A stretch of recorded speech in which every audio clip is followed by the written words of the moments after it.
Steve, every dad has that story that just puts a smile on their face, that just moves them when they think about it. What is your favorite dad story?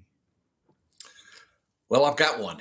It does put a smile on my face, but it also makes me think a lot as well. There was a long period of time when my older son was struggling. He was a great kid. He really was. He was a good athlete. He was smart. He was popular. As a young kid, everything went well until the middle school years when they didn't.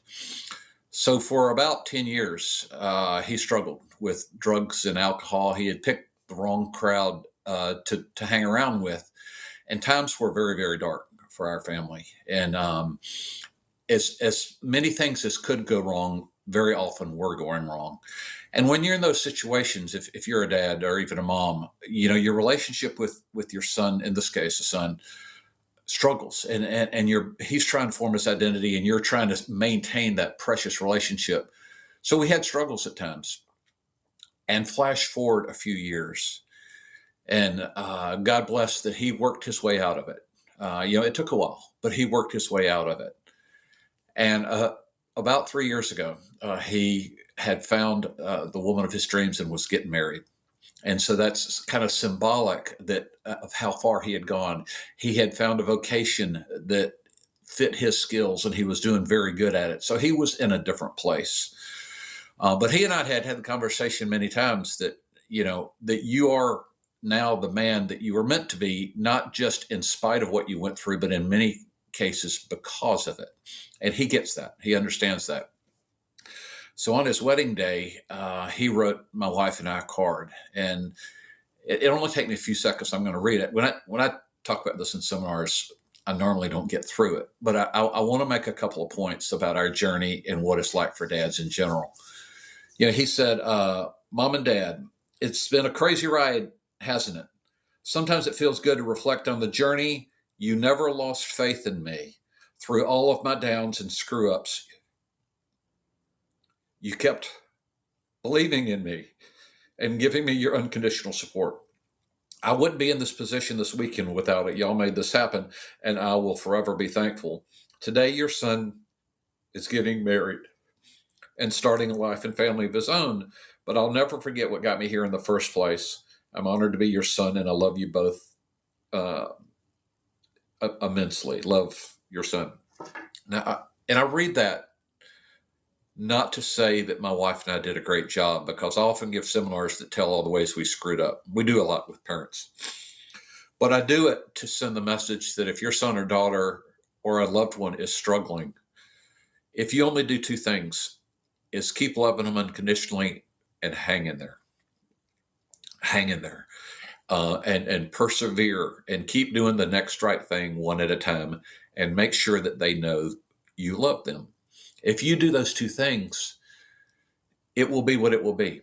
You don't control your son or daughter, and you can't fix their problems for them, but you can be there and you can love them and you can give them advice. So I read that because it makes me think of the whole journey, and thank the Lord he has now come out the other side. And 7 months ago, he gave us an incredible granddaughter. So that's the story I tell, because it has so much meaning to us. It's encapsulated around one card he wrote on one particular day, but it's a 15-year journey, in that microcosm. So, Man, that's an amazing story. And as the son who's been on that side of that story, yeah. I can't echo your sentiment enough. Guys, don't give up. I'm here because my dad didn't quit on me. So don't give up. You make such an incredible difference in the lives of your children just by loving and hanging on. That's an amazing story, Steve. Thank you for sharing that so much. Gentlemen, I sleep on a My Pillow. I sleep on My Pillow Giza sheets with a My Pillow body pillow. I have My Pillow towels, and my wife wears My Pillow slippers. I would never recommend a company I don't use. In fact, my family just got back from our yearly camping trip. We took our My Pillow travel pillows, and that's what we slept on, all of us, during the whole camping trip, and it was amazing. I absolutely love my Pillow travel pillow. We're proud to have Mike Lindell and MyPillow as sponsors of the show. And you go to mypillow.com, and use code TFM, that's our parent company, The Fallible Man. You can use code TFM to get up to 80% off your order and free shipping over $75 for our listeners, guys. MyPillow is always running great promotions, but anytime my listeners here at the Dad Hat Shenanigans podcast can get up to 80% off your whole order with free shipping over $75 just for our listeners. Guys, being a great dad means showing up as your best self, and part of that is getting a good night's sleep, and MyPillow will help you with that.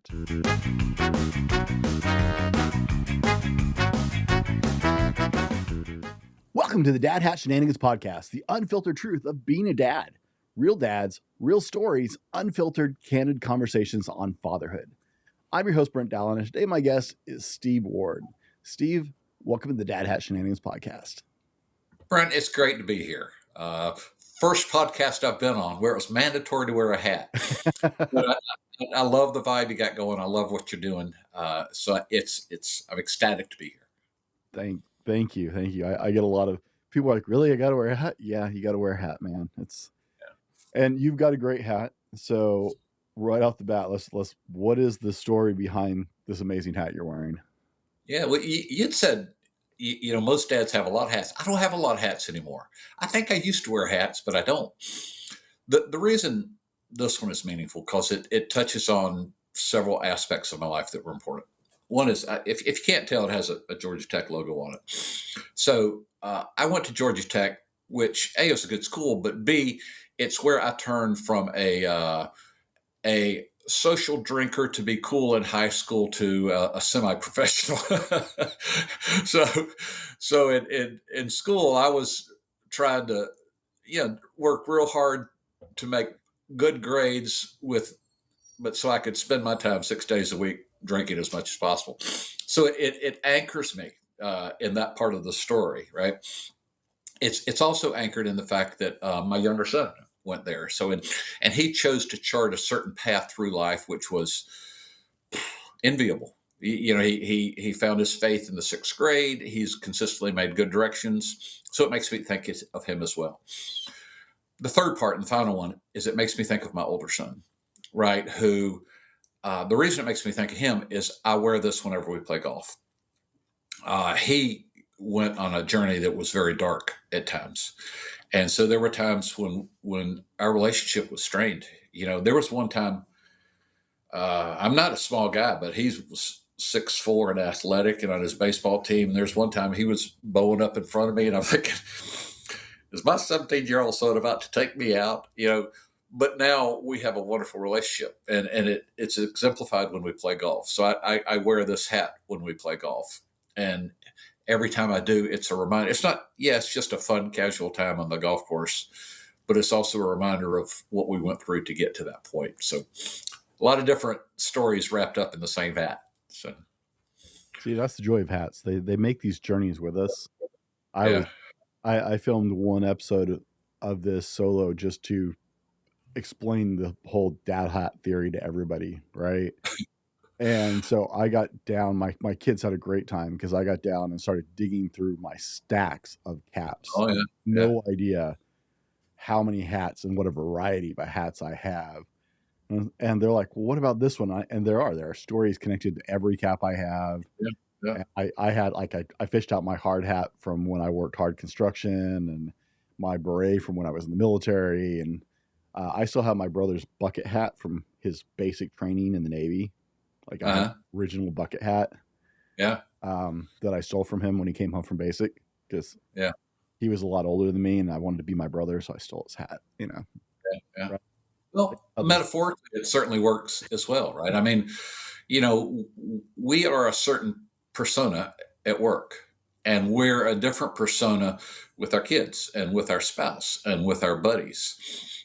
And hopefully all those different hats we wear or those personas that we put out there are all grounded in the same thing, but very often they aren't. At work, we may want to try to really impress people with how incredibly competent we are, even though inside we feel, insecure and wondering if we're good enough, and with our kids, we may put on another persona that has, so yeah, these hats we wear, sometimes they have flaws in them, and but we put them on as almost a fake image of who we think we want to be. you know It's a defensive game for sure. Steve, how many yeah. kids do you have? I have two boys who are now older. One's 33 and 31, so they're a little bit under 2 years apart. Okay. Now is it grandson or We granddaughter? do.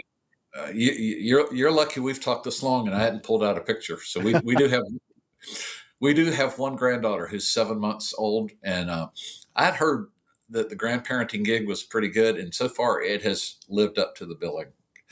It's and I'm sure you hear this from every grandparent, but it's really factually true. I think we have the best grandparent, the best grandkid there ever could be. Yeah. So I know everybody else says that, but I think it's really true.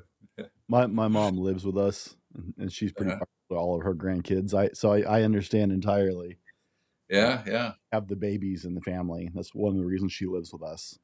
Is yeah. my nieces are all adults now, and so is my nephew on my side of the family. And then on my wife's side of the family, there's a lot of young ones. Mine are actually two of the older ones on their side. But my wife married a youngest child, and I married an oldest child.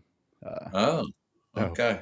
I inherited four siblings when I married my wife Wow, wow. overnight. Yeah, Or wait, yeah, sorry, three siblings. yeah. Sorry, guys. Uh, so I went from being the baby in my family to all of a sudden having three younger siblings, and was like, oh, this is interesting. That would be it. Boy, well, you've experienced the kid order dynamics and the pecking order from multiple different angles. Yeah, so yeah. It was an interesting turn. Uh, Now, Steve, I'm not huge in introductions, so tell us a little bit about who you are, what you do, where you're coming from. yeah.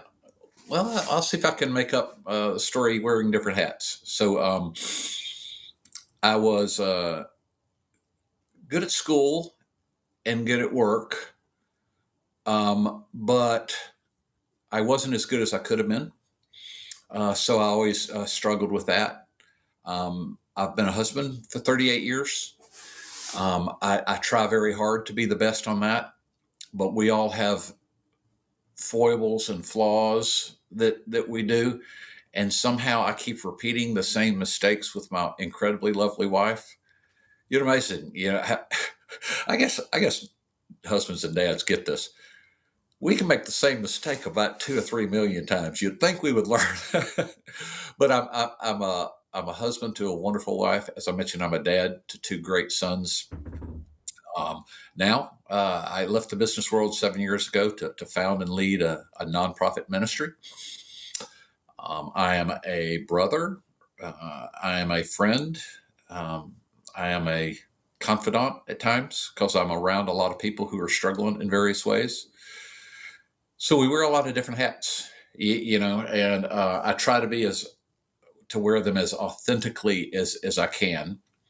But even though I study things like personal development and emotional well-being and all that, very often I'm teaching to myself when I'm writing or speaking or something like that, because we all have things that we struggle with inside, and we put on a persona that we've developed over our lifetime on how we're going to cope with and deal with those things. And we wear a face to the people that we're around, right? Maybe we put on a hat to act a certain way. We try to portray a certain face to people, whether or not that's always authentic and real. So those are the dynamics in which we all live. But I've been blessed so far with a wonderful life, and I get to wear many, many hats. So Congratulations on 38 years, man. I uh, love hearing those numbers. In a day and age where 50% or more people end up in divorce, it's always amazing to me to talk to people who have been married longer than I have at this point, because people think I've been married a long time. And it's like growing up with parents who were like, my parents were together for ever. Uh, my parents went to kindergarten together. wow. Um, Uh, so, they were married for, I want to say 43 years before my dad passed. Uh, uh, so, you know, I don't think I've been married a long time, but it's gotten to where the 24 years I've been married seems to be really long to people. It's a horrible trend. Yeah, yeah, No, that's, used to, we celebrated 25th anniversaries a lot. Those were big deals. Now yeah. it happens less and less. So congratulations on 38 years of marriage. Uh, Well, thank you very much. Thank you as very much. someone who makes a lot of the same mistakes over and over again, I'm always in awe that my wife still puts up Uh-huh. with. So I totally get that. Yeah, yeah, Now, Steve, you work. You said you started a non-profit ministry, and one of the things you do is work with parents. You have yeah, a program. So let's dive into what we wanted to talk about today. You said you wanted to talk about proactive parenting. yeah, yeah, And what do you mean by proactive parenting? yeah. Well, our experience was right. Three of the four members of my nuclear family struggle with substance abuse: myself, my wife, and our older son. Um, and my wife and I were in a different place. We were in recovery by the time he started struggling. But I started very early being very, very intentional about being, because I'm kind of an engineer by training, so I'm kind of a nerd, right? I think methodically, and I thought, well, this is pretty important, to raise their son or daughter. That's a pretty important role. And when they're struggling, the stakes are even higher. So I started reading a lot about, how do you coach people to live life effectively, right? Because when you think about it, you ask the question, where do people learn how to live life effectively? And unfortunately, the answer is most people make it up as they go. you know, they aren't really intentional about it. And since we started Steps, I've met with hundreds or thousands of parents, and even the good ones these days who love their kids desperately are busy and distracted and sometimes naive about what their kids are really facing. And they may misinterpret or underestimate the challenges their kids are facing. So we wound up branding our parenting about proactive parenting, which means to be intentional about it. To think about what stage are your kids going through, because the stage that they're in and their personality and how that you relate to them and what they're facing at the time, all of those things affect how you parent. So to be very intentional about it, and that's preparation. We have a methodology called PACES for parents, and that's an acronym. I think I love acronyms. So the P is for preparation, being intentional. The A is for awareness, to understand what's going on in their life, where their struggles are coming from, and what are the risks they're facing, and also to understand what's going on in you, and to be balanced. So that's another aspect of being proactive. And so the A in PACES is for awareness. The C is for connection. Your kids are going to change as they grow up, and especially as they become teenagers, they're going to communicate differently. And if they're struggling, they're going to communicate even differently. So you've got to be very intentional about being relational, and sitting in the stands at their soccer game or band practice is great, but that's not enough. You have to be able to relate to them where they are. So the C in PACES is for connection, and it reminds us to be relational. The E in PACES is for education, right? They're going to be struggling with things they don't understand, and you're going to be facing new challenges as a parent. So you need to be thoughtful, and to be thoughtful, you may have to get educated on some things, like what should I do if they start vaping? You know, should I be worried about their level of anxiety or not? Things like that. And finally, the S in PACES is for steps, is to follow through and to be, to proactive, to build a plan in place. I mean, most of us have a plan for what we do at work and probably a plan for our finances. We might have a plan for our vacation, but do we have a plan for raising our kids? So the aspects of being proactive are kind of built into that, and we've developed it into a methodology, and it's to help good parents be great parents, even when their kids are struggling. That's one way to think about it, because understand that parents are under a lot of pressure, and in many ways they're the heroes out there, but they're busy and they're struggling, and sometimes they don't know what to do. You know, You made a point early into that, said, being aware of what our kids are facing and struggling. I think one of the things I picked out when I was growing up is how much my dad always thought the world was exactly like the world he grew up in, and trying to yeah, convince him otherwise was almost impossible sometimes. yeah, And so it's something I've been trying to be very intentional about as a parent of, I now have young teenagers, is the Yeah. world is evolving so fast, right? Yeah. I'm a huge nerd, and so I geek out on technology and can trace back like just the pacing and how much faster has gotten. Every evolution, everything. I had one of the first mobile phones, like the actual modern mobile phones, right? That was 1996. That Uh-huh. was really not long ago if you've lived life for a little while, and Yeah. how fast and far we've come so quickly. I think as parents, sometimes we often miss. It's like, no, no, your kids are not growing up in exactly the same world you Yeah. are. And it Yeah. can be really distracting as a parent because we want to go, oh, well, we survived, so we know what they're dealing with. Yeah. But do Yeah. we? By the way, kids and especially teenagers are excellent at detecting lack of knowledge or hypocrisy, right? So if you want to lose your kids, start the sentence by saying, well, I know what it's like for you. They're gone. Or, so, but you're right. The kids are growing up in a different world. One way to think about it is we all have kind of anxieties and insecurities going through those years, right? We all want to be a certain way. We want to be accepted. We want to be seen as something. So we all have that. Well, kids still have that.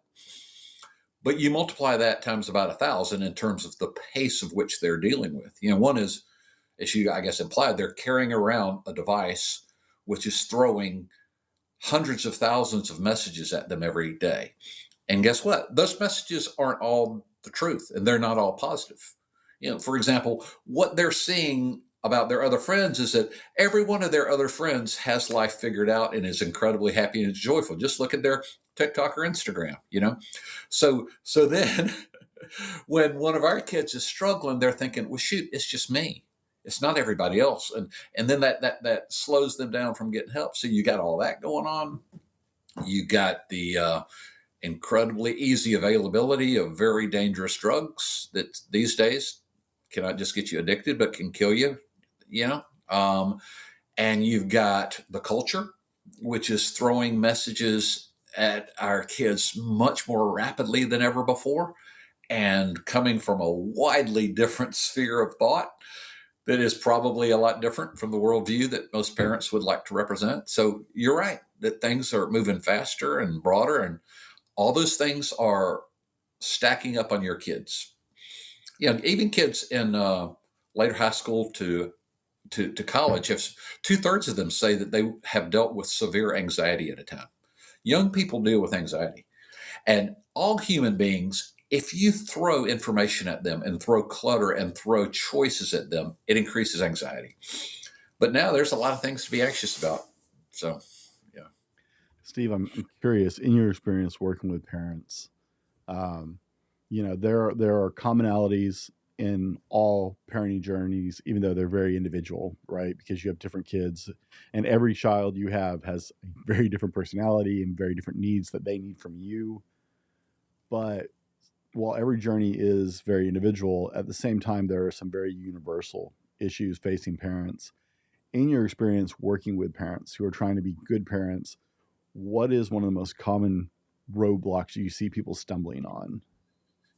I think they underestimate the pressures of the circumstances their kids are in, and they underestimate how much those are affecting their kids. You, you know, um, Generally, kids are struggling a little more than they want to share it with their parents. For a variety of reasons. Either they may be embarrassed to say that I feel insecure at school, or I want to fit into the crowd and I don't. So they may be embarrassed. And by the way, a lot of this is influenced by how their mom and dad deal with them.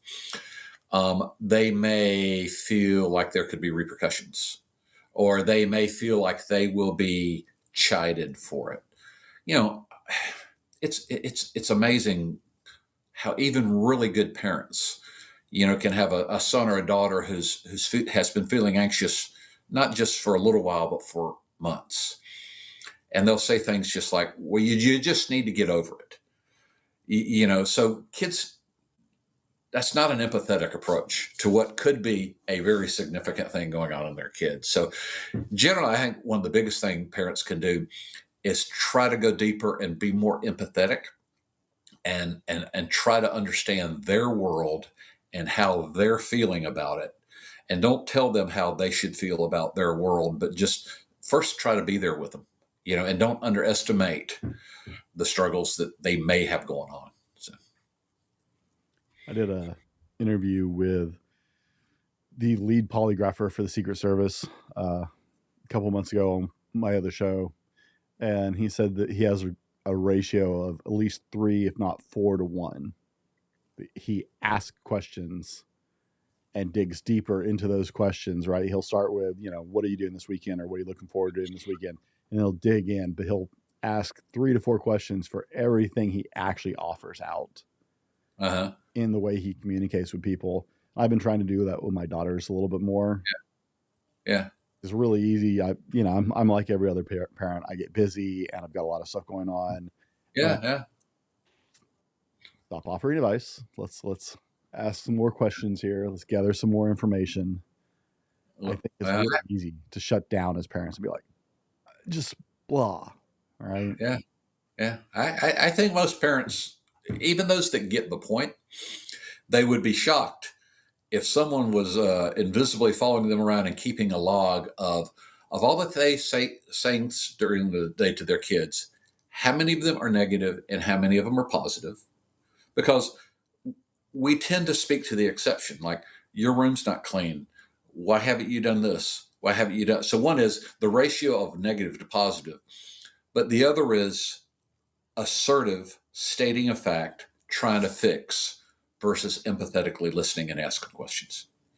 If we just switch those ratios from more positive than negative and more listening and questions versus preaching, yelling, stating, teaching, instructing, that's it. Your relationship with your kids will change. That's an interesting.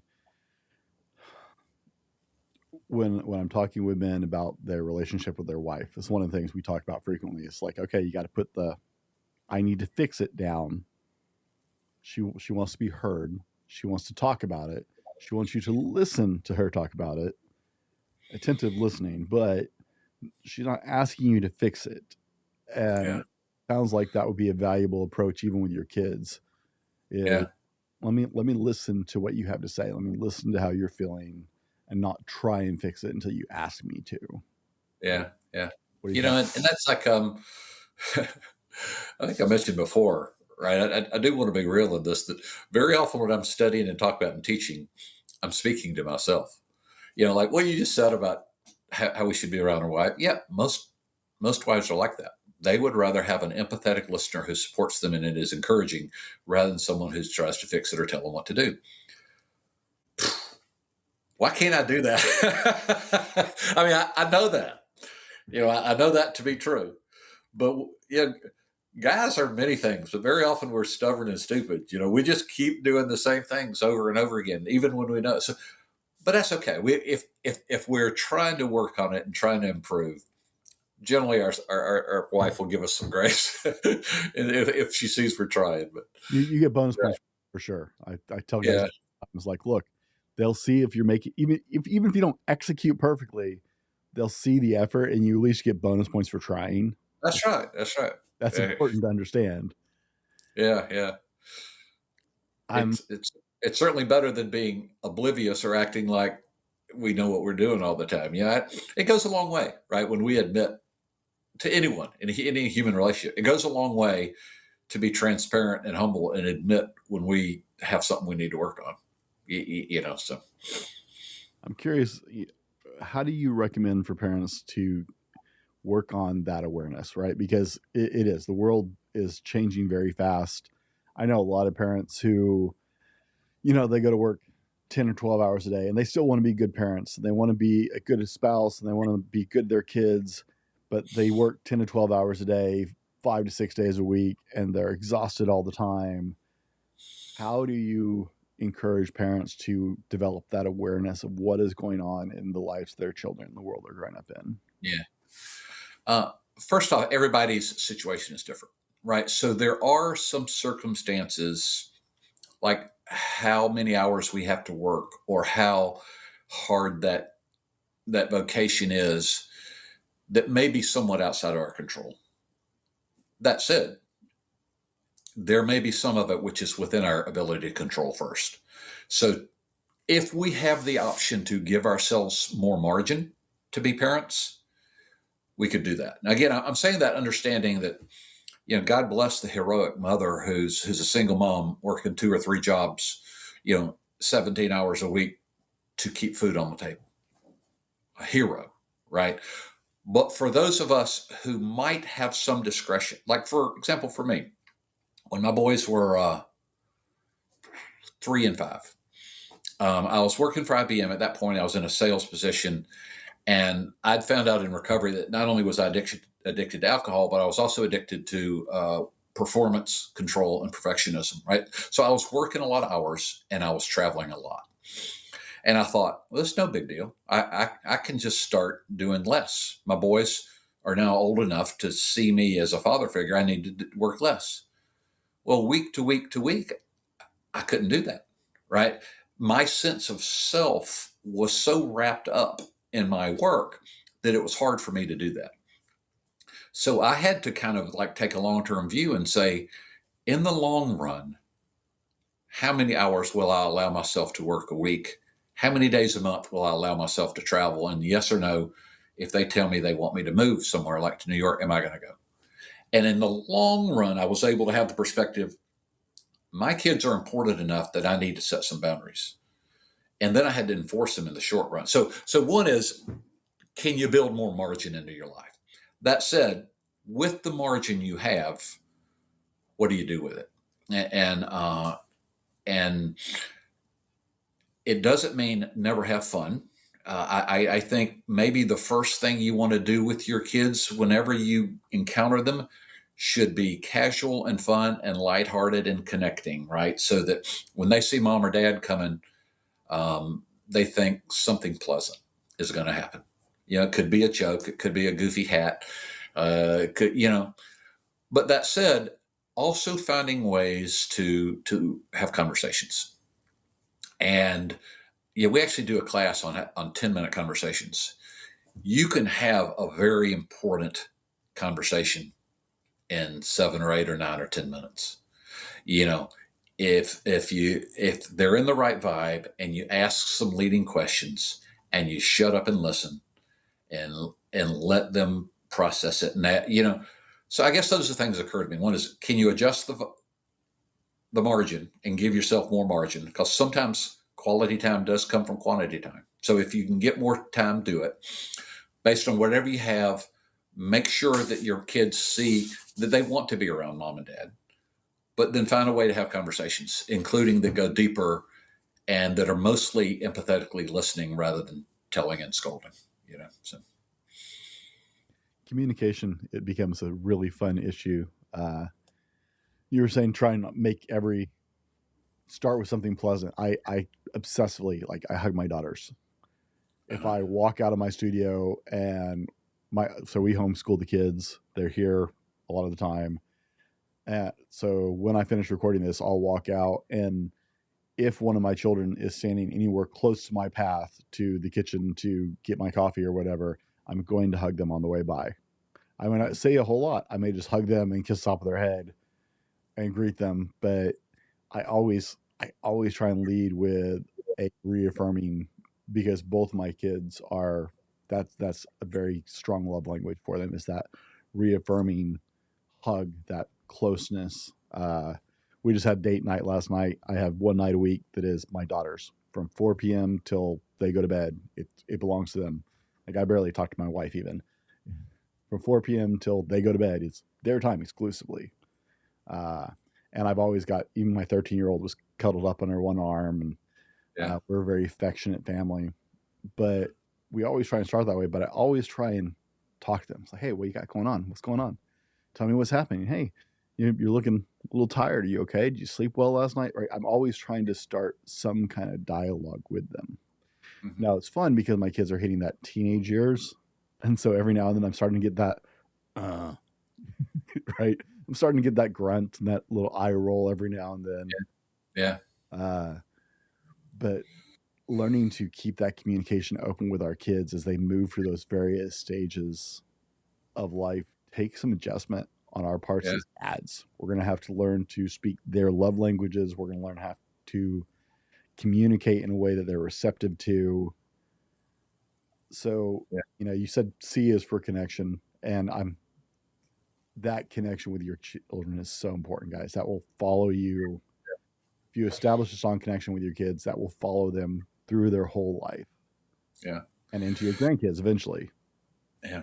There's, I guess, another clue for parents to keep in mind, because they said as they become teenagers, this is going to get harder, and they will have more stuff going on that they're a little more scared to share with them. So I have the concept of is give them permission to be imperfect. You know, be very wary about setting expectation. And by the way, these could be the words you say or what they think you mean, that you expect them to be perfect. And that, in other words, ask yourself, do your kids know that you're proud of them even when they don't do well at something? In other words, don't make everything performance based, right? Let it be okay to be imperfect. And that includes emotionally, right? Have conversations about yourself, about people in general, about other teenagers, so they come to accept the premise that the normal person has some anxiety and feels sad at times and feels left out at times. That's not abnormal. That's normal. And so they now feel like they have permission to talk about things that are real. And when they do, listen and encourage and withhold the opportunity to jump in with both feet and fix or scold. And if you earn that right, if you earn their trust and let them know they have permission to talk about things that are real, and then reward that when it happens by being empathetic and accepting, it'll happen more often. And by the way, that doesn't mean you turn off boundaries or right and wrong. It doesn't mean that. It just means the way in which you conduct your relationship is different. Yeah. I want to really hone in on that word you used. If you earn that right, Mm-hmm. a lot of parents I know early on, right? I was like, I'm the dad. That's just Yeah. it took some growing on my part for sure. I'm far from a perfect parent to understand. I was like, no, I have to conduct myself in a way Yeah. with them that I earn the right for them to trust me, to feel safe to talk to me, to share with me. That's not Yeah. a foregone conclusion. I think a lot of parents sometimes think, well, I'm their parent. They're going to talk to me. Not necessarily. Yeah. I think, again, you talked about how can parents be more aware. If they don't want to be naive, their opening hypothesis should be, on the average, teenagers are not going to share deeply with their parents, and they're going to lie to them. You know, that's just the norm. That doesn't mean your kids are. So therefore you have to be intentional or proactive about earning the right for them to actually share their real life and maybe be more truthful with you. It's not a given. On the average, it's not going to necessarily happen unless you're proactive about it. You know. I like it. We have to break the serious subject for a minute, though. And Steve, do you have a dad joke for us? You know, my wife hears way too many corny things. But when you asked me to think of a dad joke, I kept coming back. I don't know if this is a mental flaw in guys or something, but it's my hypothesis that men have this uncanny ability to remember those individual lines from stupid, funny movies that just, it seems like there are some that just resonate, throughout people. Like for me, these may have no meaning to some of you people, but I guarantee some fraction of the men who are listening to this know the expression, we don't need no stinking badges. So, and I won't even say what movie that's from. There are men who know what I'm talking about. But the one that hit me is from Dumb and Dumber, right? Where it just shows the naive optimism that many of us guys live with, where I forget Lloyd or one of the characters in Dumb or Dumber is being told by an attractive female that he's got no odds whatsoever of having a relationship with her. And finally he gets her to admit, so you're saying, so there's like a 1 in quadrillion chance that maybe you would go out to lunch with me. And she said, well, maybe. So he said, so you're saying there's a chance. So I'll leave it with that, right? By the way, that's not a totally flawed way to be. It's to be naively optimistic and to always see that there is a chance. But yeah, again, I would bet some number of the men out there know what I'm talking about, and they use it with their friend. So you're saying there's a chance? Not really a joke, but a dumb line from a dumb movie. See, but there's a lot of value in that, I think, even as parents, right? We can turn that right back into parenting because I do this with my kids, right? I tease them all the time. I'm like, do you want to do that? Like, no, not really. Are you sure you don't really want to do it? Right. And I'll just keep changing the question and poking a little bit. And I'm like, so there's a chance you might want, right? And they're like, Dad, will you quit? No. Yeah. I really want to do this with you. Right. Yeah. That naive optimism can be really beneficial, especially as your kids turn into teenagers. Yeah. Yeah. Right. Yeah. Because you will get bonus points, like we talked about earlier, with your kids when they see that you are desperately wanting to spend time with them and interact. Oh yeah, yeah. By the way, it's right. It's a mistake with most parents as they get to be teenagers to automatically, out of our insecurities, respond to their changing signals to us. Like with your kids, right? You said you now hug them and you have physical contact, and so they're going to start acting like that's not cool anymore to some degree. That didn't mean it didn't impact them. It doesn't mean that they still don't like it. They may just send different signals for a while, and so if you're doing what's right and what feels right and what is sincere, sincere is big with kids. They're, excuse my French, they're excellent bullshit detectors. And if we're living in hypocrisy, or if we're complimenting them just falsely because we want to give them a feeling of false, they detect all that. You've got to be real and you've got to be sincere, but you can be naively optimistic about what you want for your kids, and I think it can still work. You can just say, honey, I know you're struggling with some stuff, but I mean it sincerely. I absolutely believe in you, and I don't know how you're going to get through this, but you will. And I'm going to be there with you. I believe in you. Just that feeling, if it's real and if it's sincere, it can mean a lot, even if we don't know the answer. So. Oh yeah, it's really.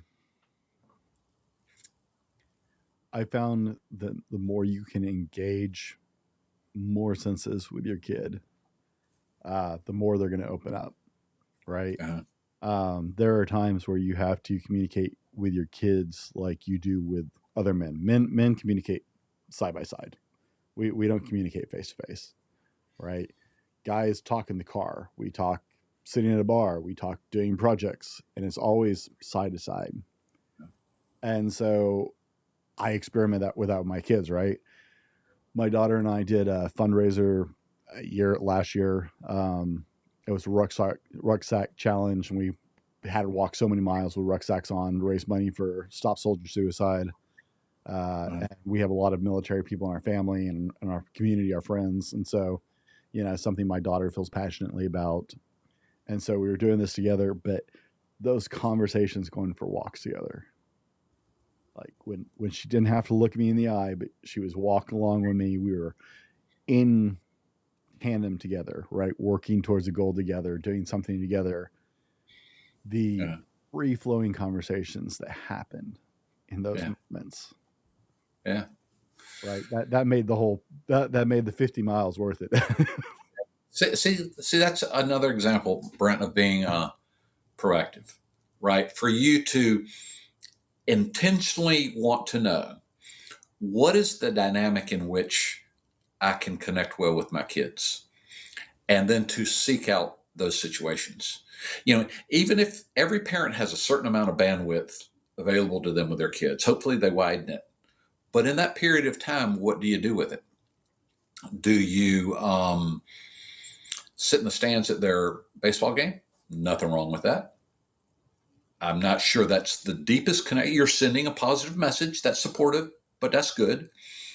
Do you sit next to them on the couch while you're watching a TV show? Nothing wrong with that. Form of connection. And or do you find that vibe in those situations where maybe you can actually have a conversation?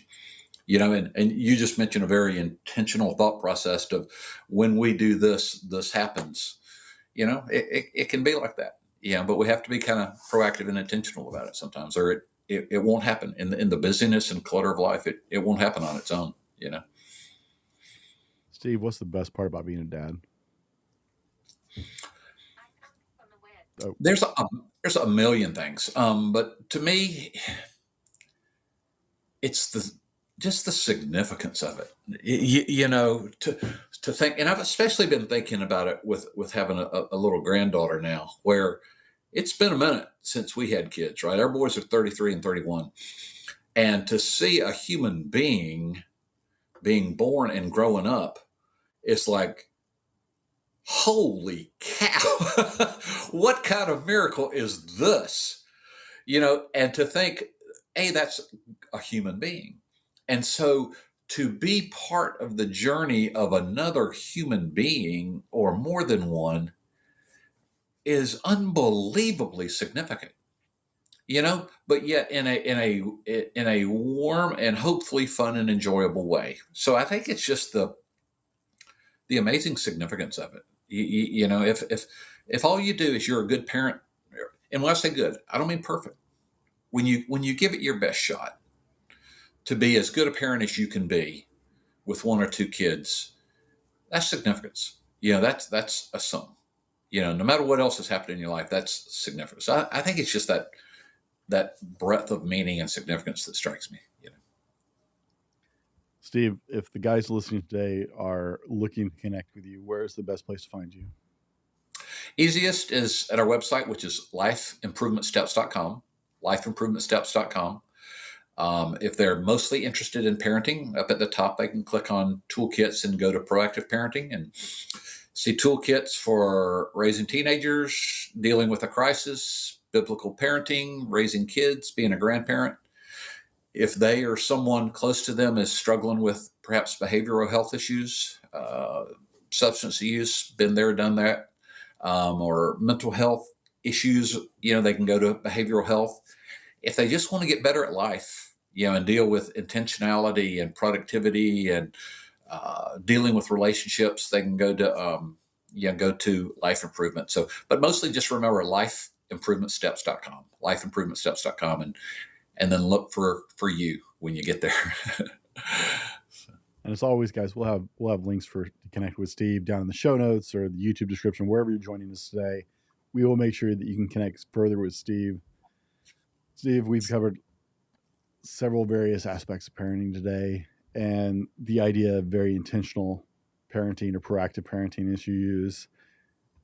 If our audience heard nothing else today, what do you want to leave them with? I'll leave them without talking to them as a person, not as a parent, because we've talked about parents a good bit. They're people, and they have their own struggles too. So whether it's the person listening or their spouse, or it could be one of their kids, but to know that it's okay not to be okay, but you don't have to stay that way. In other words, if you're feeling anxiety or depression, or you have a habit that you shouldn't have, that doesn't mean you're unfixable or you're broken or you're alone. It means, frankly, you're kind of normal. And millions of people have been right where you are, and they've gone on to live a very happy life on the other side. And there are steps that have been proven to take, that have been proven to work. You can't fix your life automatically. There's no magic wand, but if you live life effectively, you will move in the right direction. And there is a God that loves you individually who will be with you every step of the way. So wherever you are now, you can have a realistic assurance of a positive future. Yes, that's hope, but it's more than that. It's a realistic assurance of a positive future, that not that your circumstances are going to magically get better, but you can take steps in the right direction. And other people have been there as well, and God will be with you every step of the way. So, Guys, for Steve myself, thanks for joining us today on the Dad Hat Shenanigans podcast, a community of dads navigating life's challenges together. Until next time, laugh, learn, and live the dad life.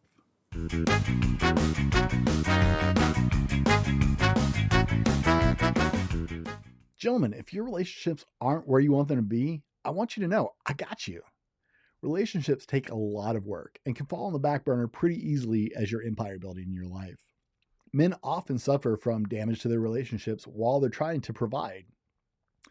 You're climbing that corporate ladder, trying to get raises and grow, and sometimes we lose touch with the most important people in our lives along the way. They become casualties of our attempt to get more income, because that's really what we're trying to do usually.